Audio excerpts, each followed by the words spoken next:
So this is it. This is literally, this is it. We are getting ready to go into the end of this. We are at our top four. And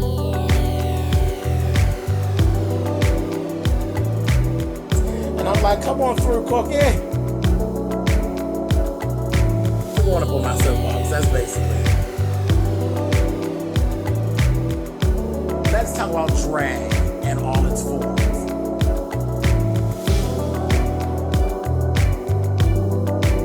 What, Cookie?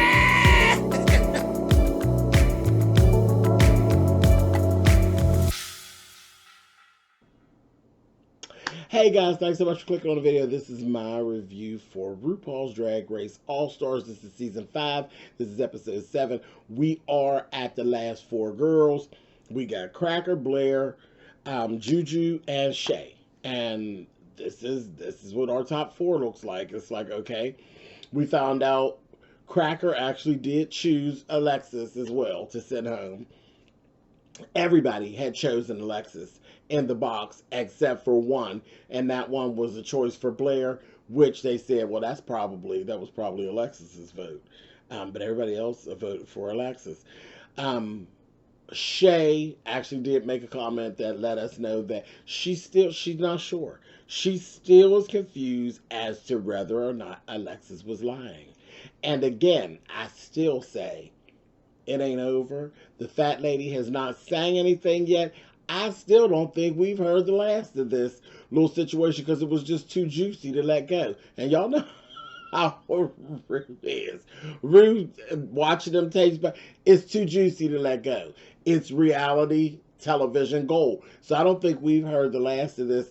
We got another episode next week. We're going to have our finale. So we'll see if it comes up again. But anyway, Blair actually voiced her thing of being worried that she's the only person who hasn't won a challenge. So she kind of feels like there's an X on her back. And you would be right. You would be right, because you know how they do. And if they start doing a report card, they'll do that, which is the strangest thing, because anybody who knows pageantry knows that what wins a pageant is consistency. It's not this at the top, at the bottom, at the top, at the bottom. It's consistency. It always wins a pageant. It's consistency. The one girl that was like this the whole way through will 9 times out of 10 win the pageant. That's just the way pageantry is. But, you know, this is a whole different little thing maybe have going on. And it don't go by points. It goes by what somebody says. And when it's all over said and done, Ru will tell them what's going to happen. So, whatever. Anyway, moving on. This week's Maxi Challenge is Stand-Up Comedy Smackdown. You know what? This is one of the categories that I would be really interested in doing for the show. I would love to, you know, make it on the show and make it this far to actually have to do this. I don't know. I've never actually done stand-up, but I do lives and stuff all the time, so I'm pretty good with thinking on my feet. But I don't know about actually writing up jokes. I'm more of a in-the-moment person, so I think I would be one of those people that would really feed off of the crowd more so than actually having, you know, bullet points are fine, but literally like writing jokes with the punchline and all that, no. I'm more of a free spirit. I'm more of a let the conversation be what the conversation is, which is another form of stand-up. But I don't know. I would be interested to do it to see where I would fall out. Would I bomb? You know, I'm very interested. Not afraid. Not afraid. I would love to do it. But yeah, it was interesting. And it's going to definitely have a live audience. So listen, Cracker gets to choose the order that the girls are going to go in. So Cracker went through this whole thing. You know, I just can't. I don't know. And I'm starting to feel kind of bad, but I'm sorry, y'all. I just don't see it for Cracker. I don't. I just do not see it for her. But whatever. And I'm not saying that she's not good or that she doesn't deserve to be where she is. I just don't see it for her. She's not my drag superstar. She okay. She just that. She's okay. She alright. But, she alright. Anyway, but she went through her whole thought process of how she's going to put them in their order. And they say she's this comedy queen and she does these stand-up things, and that they thought this was going to be her category. She was going to really rock it out. So she put Juju first, Blair after Juju. Then she put herself after Blair, and then she put Chez at the bottom. Now, Chez was very nervous. She's very nervous. They went through, they had special guests. They had Sam Richardson. He didn't come out till the very end to sit on the judging panel. And they had Jane Krakowski, who actually was like, she did the mentoring piece with the comedy for them along with Ross Matthews. And when they came out to see them, you know, they went through the thing. Blair basically says she's the same as with Cracker, that she does a mean stand-up and a mean dialogue during MC and for shows. So I'm like, okay, so nobody's worried about either one of them. We know Juju's funny as hell. They right away clocked this like, Juju, your jokes is a little too complex. You know, your setup is too long. And you got to be kind of intellectual to catch. Because Juju's old fierce old reader, see. Juju take you through a story and then kill you at the end. And stand up, if you lose them in the beginning of the story, it ain't like sitting in a living room telling a story and then busting a girl down with a read. Stand up's a little bit different. So they were telling her, all right, girl, you got to get through this and get to it, you know. Chez. Ross basically wants her to attack her season 9 situation head on. You know, let down the thing and go head on into it and basically make jokes about it and then leave it behind. You know, let it be cathartic for you and leave this shit behind. Chez was real nervous about it. Now, her thing, she said, one thing what I'm going to do is I'm going to be lovely. They were because they were getting their little outfits together, and she was getting this gown together. It was all this tulle, and I was like, what is Chez wear? And she said, baby, listen, if I bomb, nobody will be able to say that I didn't look drop dead lovely. And it was true. It was true because it was sharp. It really, really was sharp. What I didn't care for the hair choice, because she did just like a really, real Anita Baker-ish little bob type of little situation, little shortcut. Not a pixie, but it was more of a bob. It had a lot of fullness. It made her look older to me. Made her look older. And not a bad look, but just not. I didn't want drag hair, but I just wanted something a little funkier. If she had went into a spiky pixie, that would have took that over for me. Because the dress did look like, and that was funny, because the dress looked like a rose, like a rose opened up. It was beautiful. It was all this red tulle. It was beautiful, strapless, and it was a lot. It was a lot. And anyway, Juju, I hated her dress. I hated her dress. When she did her little stand-up, it was just a dress. It was just a little body-conscious dress, like a little bodycon dress, and it wasn't even, like, groovy. And her bra strap was showing. I just was like, with a pair of red shoes. Blue dress, blue hair, red shoes. It looked okay, but it was just like, girl, whatever. Blair reading, and that was the other thing. Blair and Juju, they're reading from their notebook. They had their notebook on stage. That really bothered me. Like, that irritated me. You don't see any professionals. Sometimes they'll have cue cards. They'll be sitting on a chair or something or on the floor. But never have I seen anybody walking around with a notebook. It just looks so unprofessional to me. And it was really distracting. And then Blair was really leaning on. She was literally flipping pages and reading through it. It just looked bad. It looked bad. And most of her jokes just fell flat. And later on, Michelle Visage, she said, girl, you were just mean. Like, some of the stuff you were saying, it was just mean. I was like, yeah, it was. It wasn't that, you was just reading, folks. It just, that's not a stand-up act. That's reading. Anyway, I tell you all the time, roasting and gagging is something that happens between friends. Reading can be very nasty. Because when you read a bitch that you don't like. You don't read your friends. I don't do the roasted and gagging of my friends either. I keep my sharp tongue for bitches I don't like. Anyway, moving on. Cracker was good. She was good. Um, and Juju was cool. Juju was Juju. She was cool. She was alright. Some of the stuff was just like, okay, Juju, that's getting too long. But okay. You know, it's Juju, it was real snipey and it was cool. Cracker did good. Chez, I loved. I thought Chez killed it. She had no notebook. She looked lovely. I definitely wanted different hair, but she looked lovely, and she just attacked it dead on, just like they asked her, and it came across really good. And she was my favorite of the girls for that. Then when Rue came out, baby, for the runway, I loved it. I loved it. Rue was dead in my silhouette. Y'all know I love a one shoulder or strapless. And I love the whole mermaid thing going on, honey. I live for the whole little fluted bottom with the track. Even the fabrication. She was giving you at the top. It was giving you this whole moment.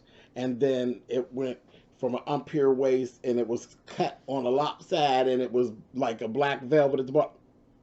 I was like, okay, come on, Rue. The fabrication was totally different than what she usually does. It was lush. It looked rich. It was good. I liked it. I liked it a lot. Now, my choice. That shoulder was everything because it went across. It was draped. And it was really bulky. So it was draped across. And then it had this lovely, it was like what they did was a leg of mutton sleeve.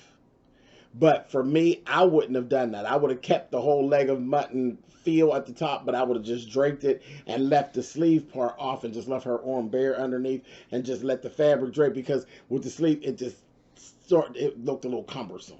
But all in all, it was pretty. The color was pretty. I liked it. I really did like it. And I was like, girl, no, now you sitting up in my silhouette now, Rue. That's what we talk about. So I was like, cool with it. And then, wait, this was funny. Now, this was a funny joke, child. That Jane Krakowski, she gonna say, so Rue, why did the drag queen cross the road, honey? And Rue's like, girl, I don't know. She said, because she's a whore.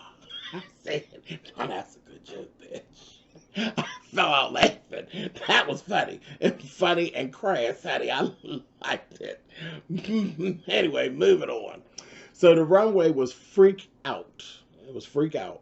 Juju's outfit was cool. I liked it. It was neat and it was fun. It was like puffed. They were like chain links, but they were puffed and they were filled and everything was done in houndstooth.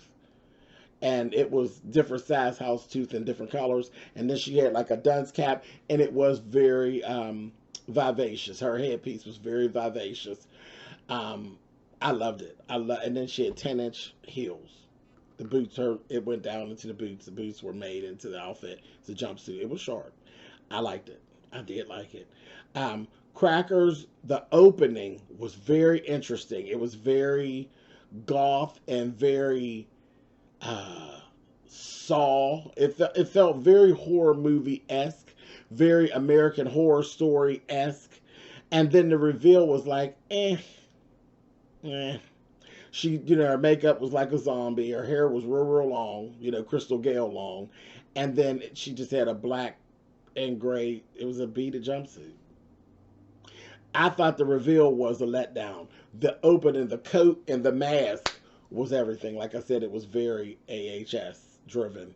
That bodysuit, I was just, whatever you say. Blair and Chez, both of their looks were just cool to me. Blair went the furry fetish situation with the tail. She went that route. And Chez went basically club kid. And they were giving Chez, we wanted more from you. And I understood that. What Chez had on, if somebody else would have, if Juju would have put it on, they'd have been, oh yeah, girl. If anybody else would have put it on, they'd have been like going in. But Chez does go out with that. So I understood what they were saying. It's like, whatever. So Cracker ended up being the winner overall. Okay. I was like, okay, whatever. I didn't agree. I would have put Chez there, but okay. Lip sync assassin. This is where things went downhill for me. the lip sync assassin, I was completely happy to see her. Always am, honey. It was Miss Kennedy, baby. I said, oh. Yes, Miss Kennedy. So I was like, well, Cracker girl, it's over.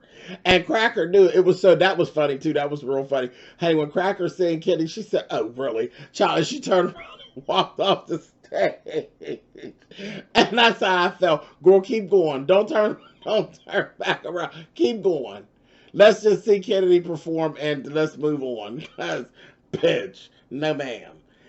And child, next thing I know, and Kennedy had on like this real flowing jacket and had the waist trainer over top, and she had on a bodysuit. You know, very Kennedy, big hair, honey, you know. And I was like, okay, here we go. I'm like, she's gonna take that jacket off and get busy. Then the song come out, baby. And I look at Cracker. What Cracker has on is cute, but I'm pissed at this point. I'm sick of this no titty thing. I'm tired of it.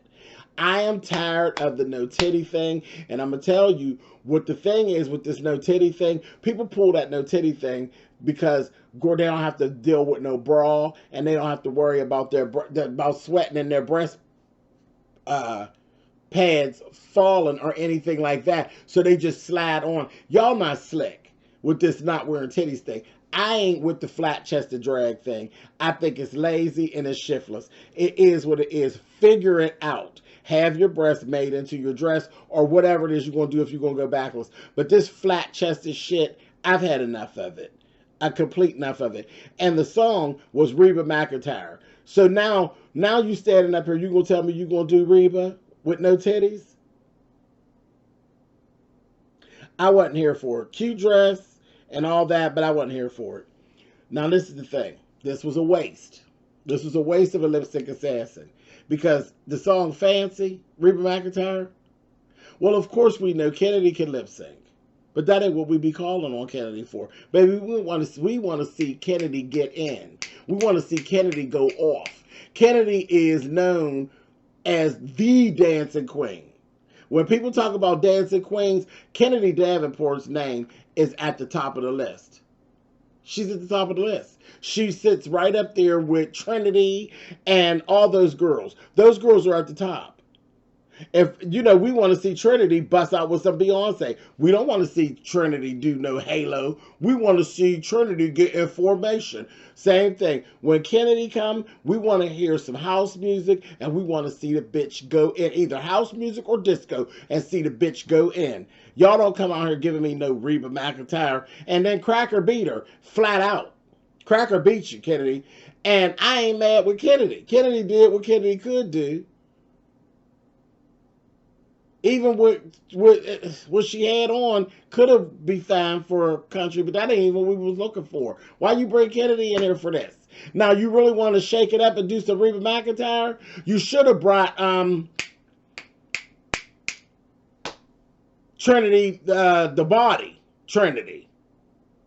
Brought her in there. Not Trinity Bonet. Trinity, the body Trinity. Bring her in there to do some Reba McEntire and get it going. Listen, they're on my nerves with that mess. On my nerves. So, Cracker actually beat her. Fair and square, she beat her. And she almost lost me when she did the cartwheel. What was the cartwheel for? Don't even tempt Kennedy with no cartwheel. Quit playing. The cartwheel there was no place for a cartwheel. It's Reba McEntire. Stop it. But anyway, Cracker won, and she eliminated Blair, and everybody got to crying. I felt bad for Blair too, because she really wanted, to make top 3, and she was just that close. So anybody, I think that it would have got eliminated, we'd have felt bad about anybody that it was. But the whole thing with Blair, her and Cracker are friends. And I laughed and I was like, Blair, you lying. Because she said, you could hear their mic and you could hear her. She said, I still love you. No, you don't. No, you don't. No, you don't. No, you don't. And Cracker was hugging Chez. At the end, did y'all catch that? When Cracker ran up behind Chez and hugged Chez, I said, you just got rid of one of your friendships, girl, over this. But whatever.